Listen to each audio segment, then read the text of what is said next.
ఆదికాండము 18వ అధ్యాయపు విశ్లేషణ. సందర్శనం ద్వారా వాగ్దానం సంతతిని ధ్రువపరచటం. మరొకప్పుడు అబ్రహాముకు మమ్రే సింధూర వృక్షాల దగ్గర యెహోవా ప్రత్యక్షమయ్యాడు. అబ్రహాము ఎండవేళ తన డేరా ద్వారంలో కూర్చుని ఉన్నప్పుడు తలెత్తి ఎదురుగా నిలుచున్న 3 మనుషులను చూచి వారిని కలుసుకోవటానికి డేరా ద్వారం నుంచి పరిగెత్తి నేల వరకు వంగి ఇలా అన్నాడు: నా ప్రభు, నన్ను దయతో చూస్తే మీ దాసుడైన నన్ను దర్శింపకుండా వెళ్ళిపోకండి. నేను కొంచెం నీళ్లు తెప్పిస్తాను. కాళ్ళు కడుక్కుని ఈ చెట్టు క్రింద విశ్రాంతి తీసుకోండి. మీ దాసుడైన నా దగ్గరికి వచ్చారు కదా, మీరు సేద తీర్చుకునేలా కొంచెం ఆహారం తెస్తాను. ఆ తరువాత మీరు వెళ్ళవచ్చు. వారు నీవు చెప్పినట్టే చెయ్యి అన్నారు. అబ్రహాము డేరాలో ఉన్న షారా దగ్గరికి తొందరగా వెళ్ళి 3 మానికల మెత్తని పిండి పిసికి త్వరగా రొట్టెలు చెయ్యి అన్నాడు.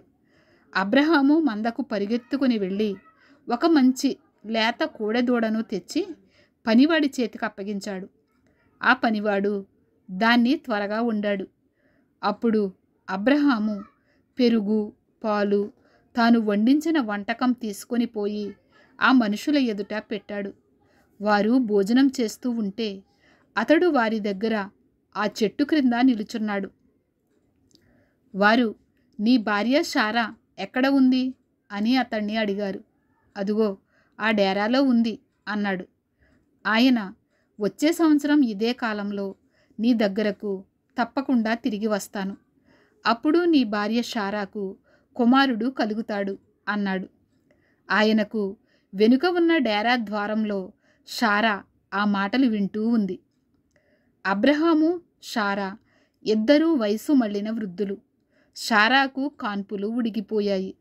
అందుచేత షారా తనలో నవ్వుకుంటూ, నేను నీరసించిపోయాక, నా యజమాని ముసలివాడయ్యాక నాకు మరి అలాంటి సంతోషం కలుగుతుందా అనుకుంది. అప్పుడు యెహోవా అబ్రహాముతో, షారా ఎందుకు నవ్వింది? ముసలిదాననైన నాకు నిజంగా సంతానం కలుగుతుందా అని ఎందుకు అన్నది? యెహోవా చెయ్యలేనిది ఏదైనా ఉన్నదా? వచ్చే సంవత్సరం నేను నియమించిన ఈ కాలంలో నీ దగ్గరికి తిరిగి వస్తాను. షారా కుమారుణ్ణి కంటుంది అన్నాడు. షారాకు భయం వేసి నేను నవ్వలేదని బొంకింది. యెహోవా, అలా అనకు, నువ్వు నవ్వావు అన్నాడు. ఆ పైన ఆ మనుషులు అక్కడి నుంచి బయలుదేరి సొదొమ వైపు చూస్తూ ఉన్నారు. అబ్రహాము వారిని సాగనంపటానికి వెళ్ళాడు.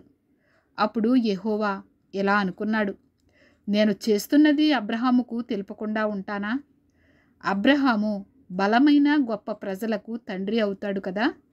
అతని మూలంగా లోకంలో ఉన్న జనాలకు దీవెనలు వస్తాయి కదా. అబ్రాము తర్వాత అతని సంతతి వారు, ఇంటివారు నీతి న్యాయాలతో బ్రతుకుతూ యెహోవా మార్గాన్ని అనుసరించేలా అతడు వారికి ఆజ్ఞాపించాలి.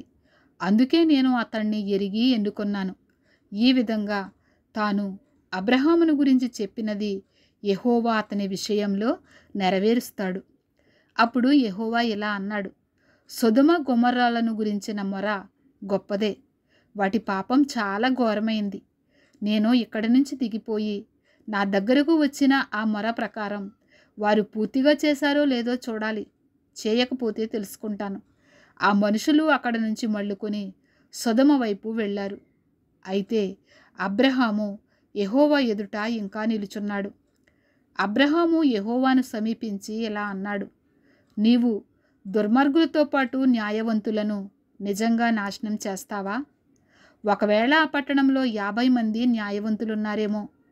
అందులో ఉన్న ఆ 50 మంది న్యాయవంతుల కోసం ఆ స్థలాన్ని నాశనం చేయకుండా క్షమించవా? న్యాయవంతులను దుర్మార్గులతో పాటు చంపటం నీకు దూరం కావాలి. దుర్మార్గుల పట్ల ఎలాగో న్యాయవంతుల పట్ల అలాగే వ్యవహరించటం నీకు దూరం అవుతుందిగాక. లోకమంతటికి న్యాయమూర్తి న్యాయంగా తీర్పు తీర్చడా? యెహోవా, సొదొమలో 50 మంది న్యాయవంతులు కనబడితే వారి కోసం ఆ స్థలాన్నంతా క్షమిస్తాను అన్నాడు. దానికి అబ్రహాము, ఇదిగో నేను ధూళి బూడిద లాంటి వాణ్ణి, అయినా యెహోవాతో మాట్లాడటానికి పూనుకున్నాను. ఒకవేళ ఆ 50 మంది న్యాయవంతుల లెక్కలో 5 తక్కువ అవుతారనుకో, 5 తక్కువ కావటం చేత ఆ పట్టణమంతా నాశనం చేస్తావా అని ప్రత్యుత్తరమిచ్చాడు. అక్కడ 45 న్యాయవంతులను నేను చూస్తే దాన్ని నాశనం చెయ్యను అన్నాడు యెహోవా. మరోసారి అబ్రహాము ఆయనతో, అక్కడ 40 మంది మాత్రమే కనబడతారేమో అన్నాడు. 40 మంది ఉంటే వారిని బట్టి కూడా దాన్ని నాశనం చెయ్యను అన్నాడాయన. ప్రభువుకు కోపం రాకపోతే నేనింకా మాట్లాడతాను. ఒకవేళ 30 మంది అక్కడ కనిపించవచ్చు అని అబ్రహాము అన్నాడు. ఆయన, అక్కడ నేను 30 మందిని చూస్తే దాన్ని నాశనం చెయ్యను అన్నాడు. అబ్రహాము, ఇదిగో ప్రభువుతో మాట్లాడటానికి తెగిస్తున్నాను. ఒకవేళ అక్కడ 20 మంది మాత్రం కనబడతారేమో అన్నాడు. ఆయన, 20 మంది ఉంటే వారిని బట్టి దాన్ని నాశనం చెయ్యను అన్నాడు. అతడిలా అన్నాడు, ప్రభువుకు కోపం రాకపోతే ఇంకొక్కసారి మాత్రమే మాట్లాడుతాను. ఒకవేళ 10 మంది మాత్రమే అక్కడ కనిపిస్తే? ఆయన, 10 మంది ఉంటే వారిని బట్టి దాన్ని నాశనం చెయ్యను అన్నాడు. అబ్రహాముతో మాట్లాడటం మానుకొని యెహోవా వెళ్ళిపోయాడు. అబ్రహాము తన స్థలానికి తిరిగి వెళ్ళాడు. అబ్రహాము చేసిన విజ్ఞాపన అతని గుణశీలతను వెల్లడి చేసింది.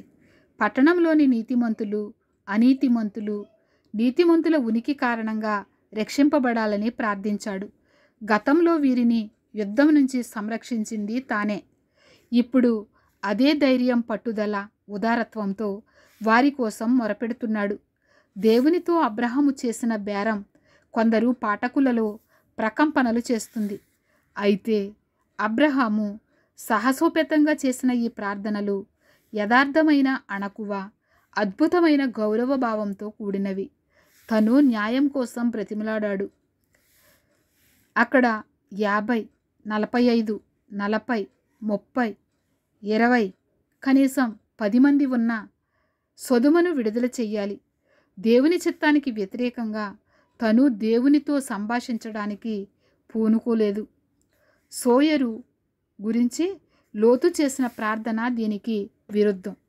ఆ రీతిగా న్యాయం అంశం దీనిలో ప్రధానంగా కనబడుతుంది. దేవుని ఆశీర్వాదాన్ని అనుభవించిన వాళ్ళు న్యాయం గురించి బోధిస్తారు.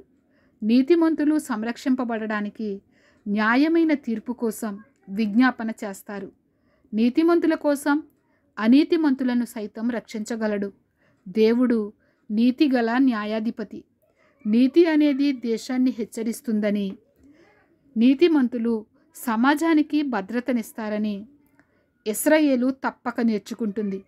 ఏ సత్యాలనైతే అబ్రహాము కనికరంతో కూడిన విజ్ఞాపనగా మార్చాడో అవి ఇశ్రాయేలీయులకు సహితం ప్రాముఖ్యమైనవిగా ఉండాలి.